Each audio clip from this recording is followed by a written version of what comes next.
वक्त को कैसे बदलना है कोई ईरान से सीखे। कुछ ही महीनों के अंदर ईरान ने ऐसा वक्त बदला कि जो धमकियां अब तक डोनाल्ड ट्रंप ईरान को देता था वही धमकियां अब ईरान ने डोनाल्ड ट्रंप को देना शुरू कर दी हैं। पिछली वीडियो में आपको बता चुका हूं कि 60 दिन का जो समझौता हुआ था अमेरिका और ईरान के बीच, स्विट्जरलैंड के अंदर सिग्नेचर हुए थे, वो समझौता कल ख़त्म हो चुका है। समझौता ख़त्म होने के बाद ईरान पूरी तरह से आज़ाद हुआ और स्टेट ऑफ हॉर्मुज़ में ईरान ने अपने हमले तेज़ कर दिए। यूएई के एक जहाज को जब्त भी कर लिया है। इस पर बाद में बात करेंगे, लेकिन पहले ईरान की धमकी आपको बता देते हैं। आप लोग अक्सर देखते होंगे कि डोनाल्ड ट्रंप ईरान को धमकाते हुए कहता था कि आपके पास इतने दिन की डेडलाइन है, इतने दिनों में आप हमारा कहना मान लो, हमारी शर्तें मान लो, वरना आपके ऊपर हम खतरनाक हमले करेंगे। लेकिन ईरान डोनाल्ड ट्रंप की धमकियों से कभी डरा नहीं, बल्कि ईरान ने पलटकर डोनाल्ड ट्रंप को जवाब दिया। लेकिन अब उसी अंदाज में ईरान ने डोनाल्ड ट्रंप को धमकाना शुरू कर दिया है। 60 दिन का समझौता कल खत्म हुआ। उसके बाद ईरान की तरफ से ऐलान किया गया कि हम इस समझौते को कुछ हफ्तों के लिए और बढ़ा रहे हैं। हम अमेरिका को एक चांस और देते हैं।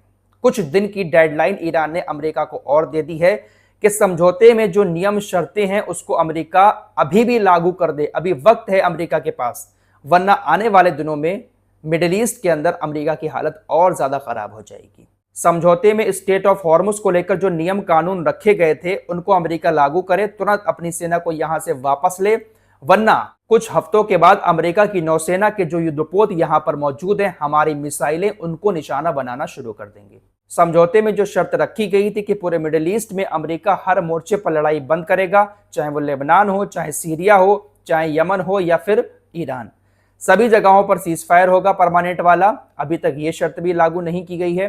कुछ हफ्तों का टाइम ईरान ने डोनाल्ड ट्रंप को और दे दिया है।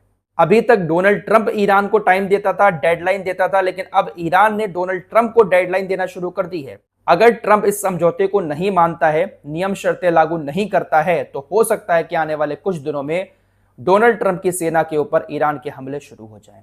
अभी तो फिलहाल ईरान स्टेट ऑफ हॉर्मुज़ में सिर्फ जहाजों पर हमले कर रहा है, और उन जहाजों पर हमले कर रहा है जो ईरान के रास्ते से नहीं गुजर रहे हैं। ईरान की सेना ने रात केशम द्वीप के पास एक यूएई के तेल के टैंकर को जब्त कर लिया है।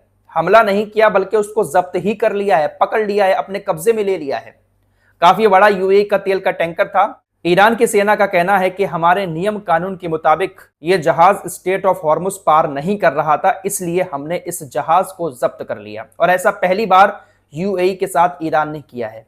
ईरानी सेना का कहना है इससे पहले भी हमने कई बार वार्निंग दी थी, हमला नहीं किया हमने यूएई के जहाज पर, क्योंकि हम समझौते का पालन कर रहे थे। लेकिन कल जैसे ही समझौता खत्म हुआ, फौरन ईरान ने यूएई के जहाज को जब्त कर लिया। ईरान ने न सिर्फ यूएई के जहाज को जब्त किया है, बल्कि जहाज को जब्त करके पूरी दुनिया को मैसेज दिया है कि अगर ईरान के नियम और कानून के मुताबिक अपने जहाजों को स्टेट ऑफ हॉर्मुज़ से नहीं गुजारोगे तो इसी तरह से आपके जहाजों को हम अपने कब्जे में ले लेंगे। फिलहाल अभी अमेरिका की नौसेना स्टेट ऑफ हॉर्मुज़ के आगे पीछे मौजूद है, हालांकि बिल्कुल पास नहीं है, स्टेट ऑफ हॉर्मुज़ में नहीं है, समुद्र में ईरान के करीब ही तैनात है। ईरान ने उसी नौसेना के ऊपर हमले करने का ऐलान किया है अगर डोनाल्ड ट्रंप समझौते को नहीं मानता है। अब एक और बड़ी खबर, डोनाल्ड ट्रंप की दाल ईरान में तो नहीं गल रही है, तो अब डोनाल्ड ट्रंप ने ओमान को धमकी देना शुरू कर दिया है। दरअसल एक खबर आ रही है कि ओमान ने ईरान के साथ एक समझौता किया है। दोस्तों, ये जो स्टेट ऑफ हॉर्मुज़ है, इसका एक कोना ओमान के अंदर है और दूसरा कोना ईरान के पास है। ओमान और ईरान स्टेट ऑफ हॉर्मुज़ के यही दोनों मालिक हैं। उत्तरी कोना ओमान के पास है, दक्षिणी कोना ईरान के पास है। ओमान और ईरान के बीच स्टेट ऑफ हॉर्मुज़ को लेकर एक नई डील हुई है। दोनों देश मिलकर जहाजों के लिए रास्ता बनाएंगे, उसी रास्ते से सारे जहाज गुजरेंगे। हालांकि अभी तक यह कंफर्म नहीं हुआ है कि दोनों देश जहाजों से टोल टैक्स भी वसूलेंगे या फ्री में जहाजों को स्टेट ऑफ हॉर्मुज़ से गुजरने देंगे। लेकिन यह कंफर्म खबर है कि ओमान और ईरान समझौता कर चुके हैं और दोनों के मुताबिक ही स्टेट ऑफ हॉर्मुज़ से जहाज गुजरेंगे। अभी तक ओमान अमेरिका के साथ मिलकर रास्ता बना रहा था, लेकिन अब ओमान ने ईरान के साथ मिलकर रास्ते बनाने शुरू कर दिए हैं। दोनों के बीच डील हो चुकी है। जब यह खबर बाहर आई तो उसके बाद डोनाल्ड ट्रंप पूरी तरह से बिलबिला उठा। डोनाल्ड ट्रंप ने ओमान को धमकी दे डाली। ट्रंप ने ओमान को धमकी देते हुए कहा कि अगर ओमान ईरान से अपनी डील कैंसिल नहीं करता है, ईरान से अपने रिश्ते खत्म नहीं करता है, तो हम ओमान के ऊपर खतरनाक बमबारी करेंगे। ट्रंप ने कहा कि देखिए, ओमान से हमारी कोई पर्सनल दुश्मनी नहीं है, ओमान हमारा दुश्मन नहीं है, बल्कि मिडिल ईस्ट में सुलह कराने की कोशिश करता है ओमान। लेकिन अगर ईरान के साथ उसने संबंध बनाए, कोई डील की, तो हम ओमान के ऊपर बमबारी करेंगे। यह शख्स सिर्फ छोटे देशों को ही दबा सकता है, लेकिन ईरान के सामने इसकी एक भी धमकी काम नहीं करती है। फिलहाल इसकी हालत अब बद से बदतर हो चुकी है। इसके खुद के अधिकारी, सेना के अधिकारी खुले मंच से अब इस बारे में बात कर रहे हैं कि मिडिल ईस्ट में अमेरिका की सेना के पास इतनी इंटरसेप्टर मिसाइलें नहीं बची हैं कि वो ईरान के ड्रोन के झुंड को पूरी तरह से रोक पाए। ईरान इन लोगों को हराने के लिए बहुत दिमाग से काम ले रहा है। दोस्तों, ईरान के पास जो सस्ते से ड्रोन हैं, जो कुछ ही लाख के होते हैं, ईरान उन ड्रोन्स का एक झुंड अमेरिका के बेस पर भेजता है, या अरबी देशों की तरफ भेजता है, या फिर इजराइल की तरफ भेजता है। बहुत सारे सस्ते ड्रोन का झुंड जब इनकी तरफ आ रहा होता है, तो उसको मारने के लिए ये लोग महंगी महंगी इंटरसेप्टर मिसाइलों का इस्तेमाल करते हैं। इनके पास कोई सस्ती सी मिसाइल या सस्ता सा ड्रोन नहीं है जो ईरान के ड्रोन को मार सके। लाखों अरबों डॉलर की जो इंटरसेप्टर मिसाइलें हैं, ईरान के ड्रोन के झुंड को खत्म करने के लिए वो महंगी मिसाइलें छोड़ी जाती हैं, जिसकी वजह से अमेरिका की सेना के पास इंटरसेप्टर मिसाइलों की बहुत बड़ी कमी हो चुकी है।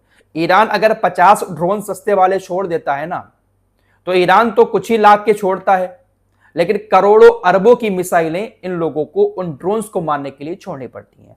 अगर उसको नहीं मारेंगे तो वो ड्रोन कहीं ना कहीं जाकर फट जाएगा। तो इस तरह से ईरान अपने दिमाग का इस्तेमाल करके इनको कमजोर कर रहा है। डोनाल्ड ट्रंप लगातार दुनिया के सामने ईरान को लेकर झूठ बोल रहा है। डोनाल्ड ट्रंप अपनी हार छुपाने की कोशिश कर रहा है, लेकिन अब दुनिया देख चुकी है कि बुरी तरह से मिडिल ईस्ट की जंग डोनाल्ड ट्रंप हार चुका है। एक बार फिर से इसने कहा कि देखिए, हम तो काफी मजबूत हैं और हमें कोई परवाह नहीं है कितना भी लंबा युद्ध मिडिल ईस्ट के अंदर चले, ईरान को सफेद झंडा दिखाकर सरेंडर कर देना चाहिए।